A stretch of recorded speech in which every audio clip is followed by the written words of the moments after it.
that amount in his salary because they didn't own that amount, that money.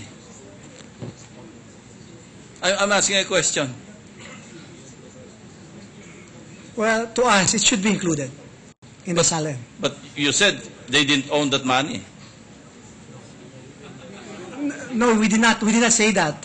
Misappropriated. When you say you misappropriate some amount, you don't own it. What we said, Your Honor, was that she treated it as her own, and therefore should have been included But in the salary. they didn't own that amount, that money. They have to prove that, Your Honor, because that is Anyway, the burden is on the defense with because respect to that. you know, that's your statement struck me. I'm sorry, Your Honor. I was about to reply. Yes, you may reply. To the yes, sir. statement that the burden of proof is in our. They are in all criminal prosecution or even in civil cases, Your Honor, the burden of proof is always on the party who alleges. They were the ones alleging, Your Honor, that this is property of BG Basa Gidote, Your Honor, and it was received by Mrs. Corona only in trust. Not even Mrs. Corona can be held liable for not including her if she has a separate statement of assets and liabilities. That is correct, sir. And since, as stipulated in the corporate certificate, corporate secretary certificate, she was only entitled to 5% commission.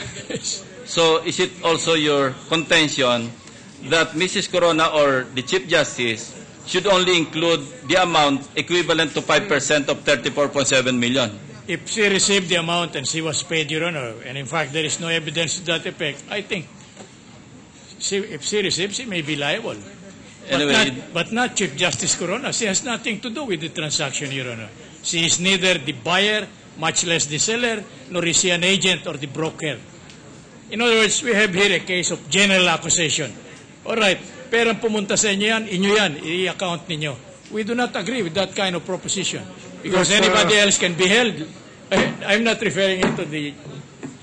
All of this discussion will be cleared up when the defense shall have finished its presentation of evidence. I do not know whether they'll present Mrs. Corona, what other witnesses they'll have to present, but if they'll present Mrs. Corona, she'll be the best person to explain all of this. Yes, Your Honor. We fully agree.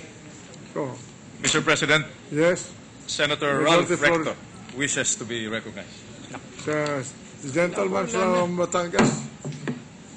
Thank you, Mr. President. Mr. President, I am glad that on this last day for March, as far as the impeachment trial is concerned, we are now going to the other important matter in the SAL-N. We are now on the personal and other properties, which has a relation to cash in bank,